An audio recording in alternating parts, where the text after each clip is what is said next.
Most people think they're emotionally mature. They really do. They look in the mirror and think, I handle things well. I can manage conflict. I'm fine. They're not. And I'm about to show you exactly why. Because here's the truth. Emotional maturity isn't what you show people when everything is good. When you're winning, when you're in control, when the world is celebrating you. Emotional maturity is what you do when you're invisible, when someone ignores you, when someone else gets the promotion, when you get no credit, when someone doesn't need you anymore. That's where emotional maturity lives. In the next 13 minutes, I'm going to give you 5 specific tests, real tests, not obvious stuff like you listen to people. These tests will show you exactly where you're still stuck, where you still react like someone who never learned how to be emotionally mature. And here's the promise, at least one of these will hurt. Because seeing yourself clearly is uncomfortable, but it's the only way to change. Let's go. The truth about emotional maturity. We're taught that emotional maturity is about control. Control your anger, control your anxiety, control your reaction. It sounds good, it looks good, but here's what nobody tells you. Real emotional maturity isn't about controlling what you feel. It's about not needing to. Because when your nervous system is truly regulated, when your ego isn't fragile, when you don't need external validation to know you matter, you don't have to manage your emotions anymore. They just stabilize naturally. But most people are building their entire identity on managing emotions while the root stays broken. They can smile through rejection while dying inside. They can congratulate you while secretly hoping you fail. They can say, I'm happy for you, while their nervous system is screaming, this makes me less. And the scariest part? They don't know it about themselves until someone actually triggers them. That's why we need these tests. Not to shame you, but to see. Because you can't fix what you can't see. But before I show you the tests, I need to ask you something. When was the last time someone ignored you, and your first instinct wasn't to fix it? Because that's the first test. Test 1. How you react when ignored. Here's what I mean. Someone respects you, someone whose opinion matters, someone you care about deeply, and they're ignoring you. Not mean, not intentional, just busy, distracted, focused on something else. You're not in their attention right now, and your nervous system feels the shift. What happens inside? For the emotionally immature, there's panic, immediate, real panic. Your body goes, danger, you're being left. So you can't be invisible. You won't be invisible. You text again, then again. Or you get cold, distant. Or you bring up an old problem, find a fight, create drama, anything to make them see you again. Because being unseen feels like dying. I've watched people do this. I've been this person. You're at work, your boss doesn't acknowledge you in a meeting, and suddenly you're loud in the next meeting just to remind them you exist. Your friend is texting someone else, so you do something dramatic to get back their attention. Your partner is on their phone, so you create conflict just to feel seen again. The immature response is compulsive. It's desperate. It's, I need you to look at me now. And the thing is, it works. For a moment, you get attention, but it's not real attention. It's reactive attention, and your nervous system knows the difference. For the emotionally mature, there's nothing. Not because you don't care, not because you're cold, but because your worth isn't tied to their attention. You know you exist whether they're looking at you or not. A mature person can be in a room where nobody notices them and feel completely fine. Because they're not dependent on being seen to feel real. The psychology underneath.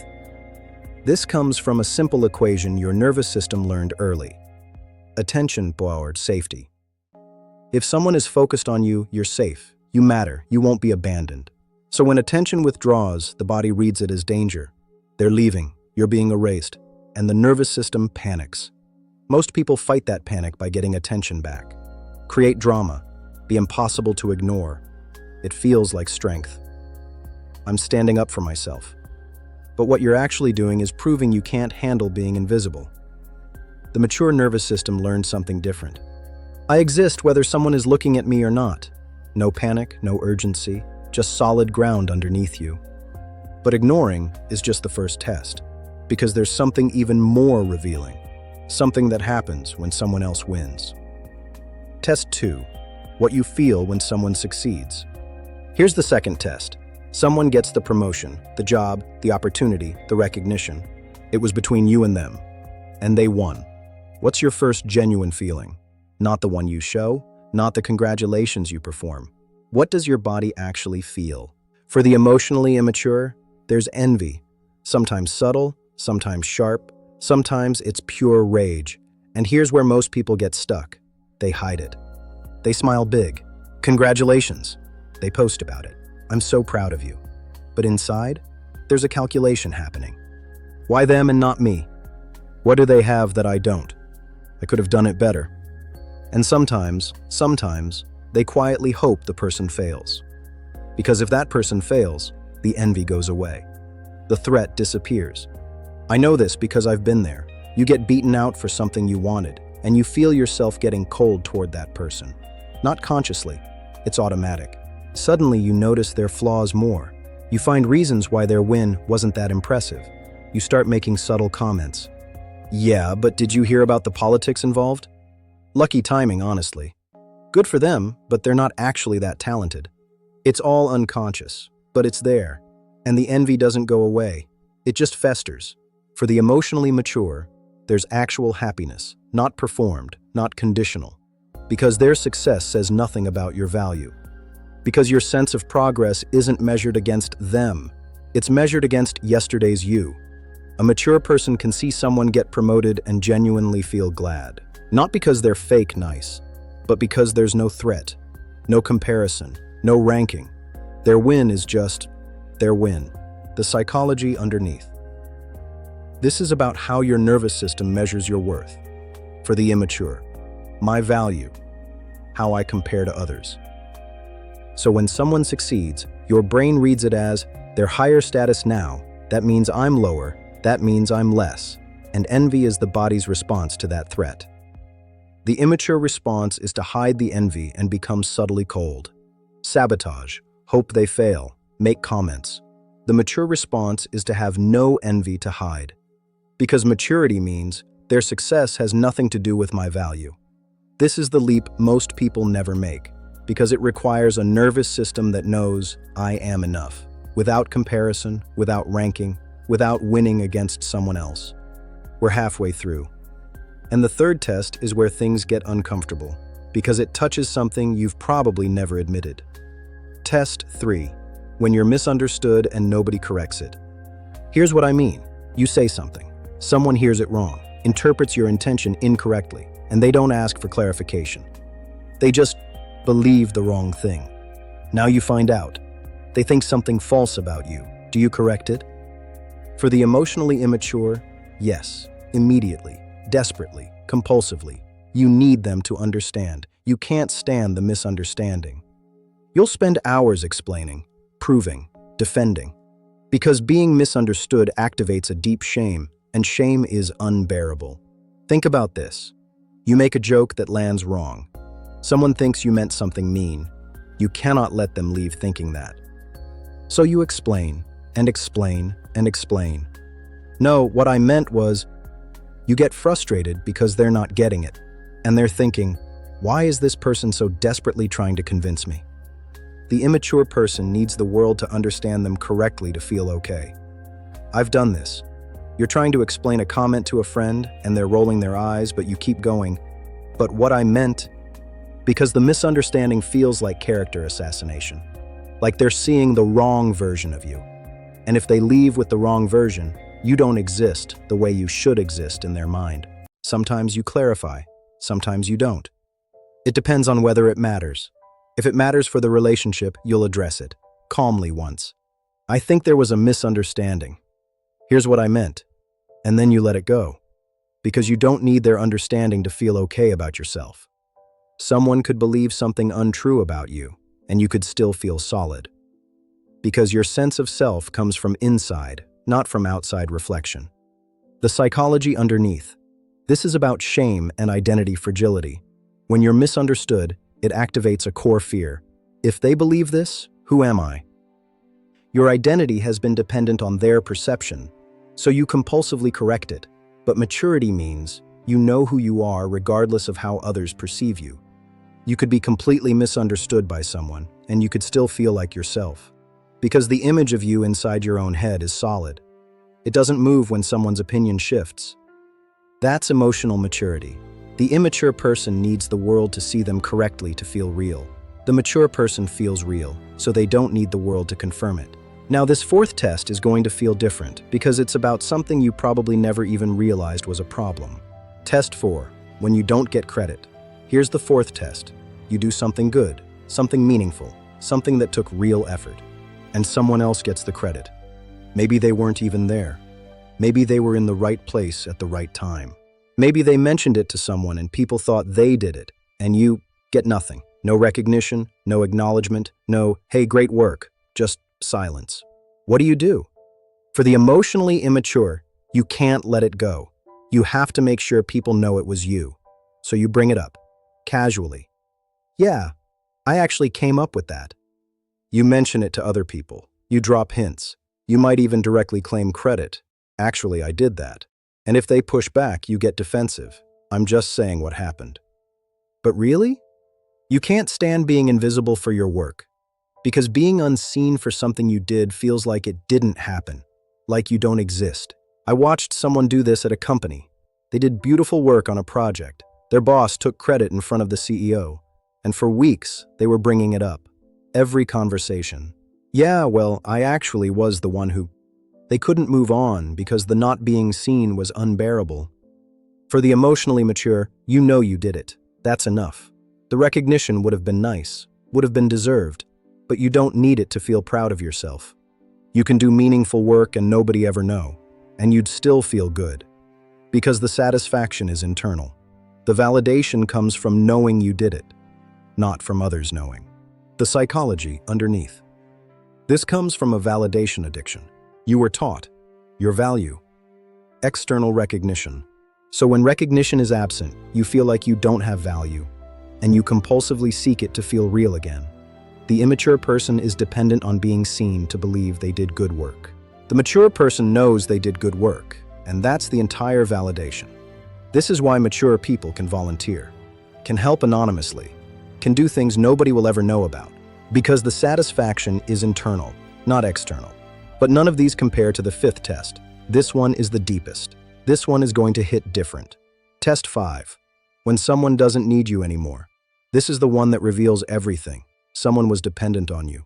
You were their rock, their support, their constant. The person they called when things fell apart. And you were there, always. It felt good to be needed. It felt important. And then, they got better. They became independent. They don't need you anymore. What happens? For the emotionally immature, there's a loss, a real, tangible loss, because your identity was built on being needed, and now you're not. So you can't lose this role.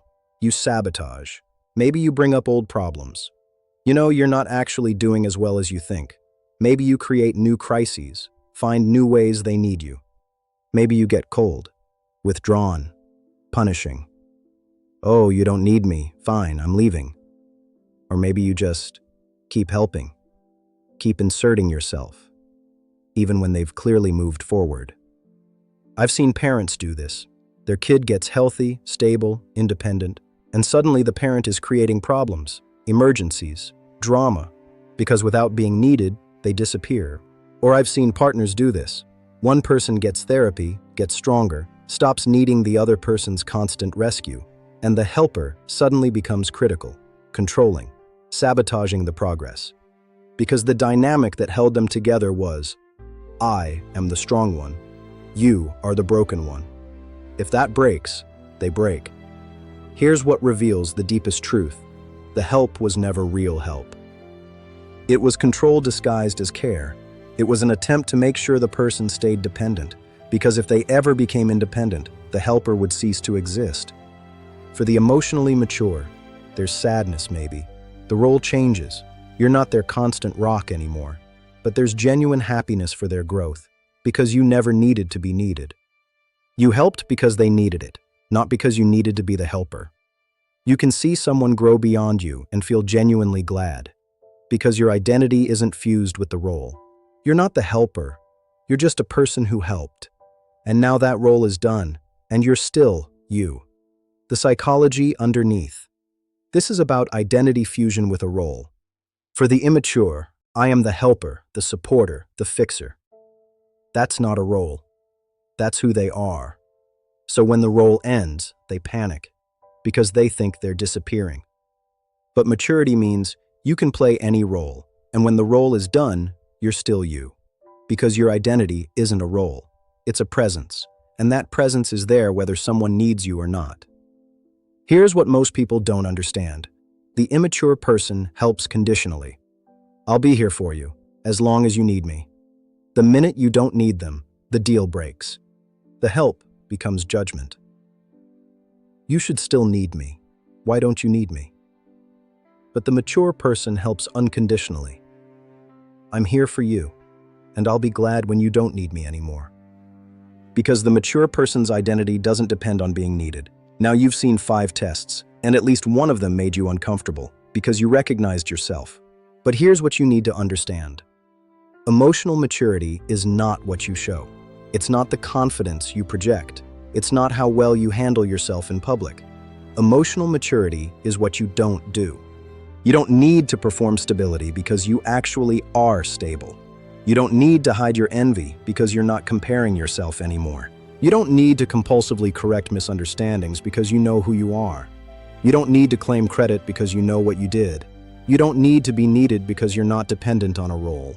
Because your nervous system is regulated enough that you can be ignored without panicking, see someone else succeed without collapse, be misunderstood without shame, get no credit without feeling erased, be irrelevant without disappearing. That's emotional maturity. Part 2. The real truth. Now here's the part that changes everything. You're probably failing some of these tests, maybe all 5. And your first thought might be, there's something wrong with me. There isn't.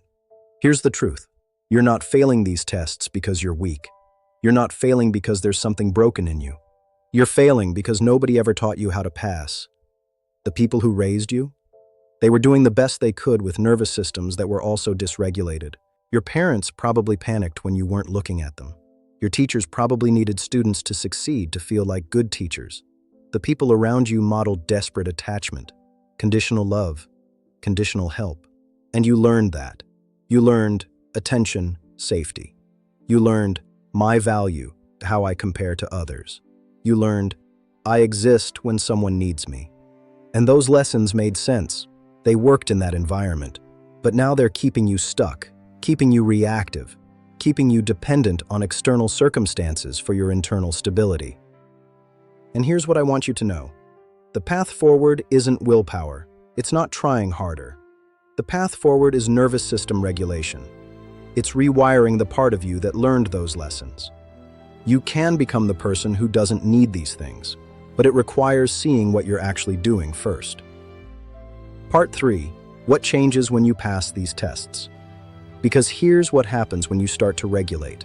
When you stop needing attention, you become charismatic.